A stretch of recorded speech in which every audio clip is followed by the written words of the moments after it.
Alain, propos d'un Normand. Aimer ce qui existe. Il y a des choses qu'il faut bien accepter sans les comprendre. En ce sens, nul ne vit sans religion. L'univers est un fait, il faut ici que la raison s'incline. Il faut qu'elle se résigne à dormir avant d'avoir compté les étoiles. L'enfant s'irrite contre un morceau de bois ou contre une pierre. Beaucoup d'hommes blâment la pluie, la neige, la grêle, les vents, le soleil. Cela vient de ceux qui n'ont pas bien compris la liaison de toutes choses. Ils croient que tous ces faits dépendent de décrets arbitraires et qu'il y a au monde un capricieux jardinier qui peut arroser ici ou là. C'est pourquoi ils prient. La prière est l'acte irreligieux par excellence. Mais celui qui a un peu compris la nécessité, celui-là ne demande plus de compte à l'univers. Il ne dit pas « Pourquoi cette pluie ? Pourquoi cette peste ? Pourquoi cette mort ?» Car il sait qu'il n'y a point de réponse à ces questions. C'est ainsi, voilà ce que l'on peut dire. Et ce n'est pas peu dire. Exister, c'est quelque chose. Cela écrase toutes les raisons.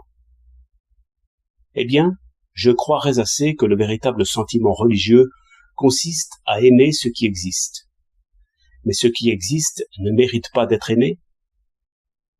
Assurément non. Il faut aimer le monde sans le juger. Il faut s'incliner devant l'existence. Je n'entends pas qu'il faut tuer sa propre raison, et comme se noyer dans le lac. On n'aurait plus rien alors à incliner. La vie n'est pas si simple. Il faut respecter ce qu'on a de raison, et réaliser la justice autant qu'on le peut. Mais il faut savoir aussi méditer sur cet axiome: aucune raison ne peut donner l'existence. Aucune existence ne peut donner ses raisons. Une femme qui accouche, c'est tout autre chose qu'un Archimède qui invente. Vous qui allez vers la forêt verte pour saisir autour des branches mouillées les premières vapeurs du printemps, vous trouverez bon que les feuilles s'étalent au nouveau soleil, qu'après cela, les graines mûrissent et tombent sur la terre. On pourrait bien dire, si l'on voulait, que chacune de ces graines avait sa destinée, qui était de germer, de pousser, de devenir arbre à son tour, et que cela n'arrive peut-être pas à une pour 1 million de graines qui pourrissent. Mais vous n'y pensez pas. Vous ouvrez vos yeux et vos oreilles, le même feu divin se rallume en vous. Vous sentez bien que vous êtes fils de la terre aussi. Vous adorez ce vieux monde.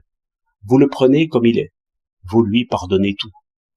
Allez, amis, allez faire votre prière. J'entends déjà les cloches de Pâques. 1er avril 1908.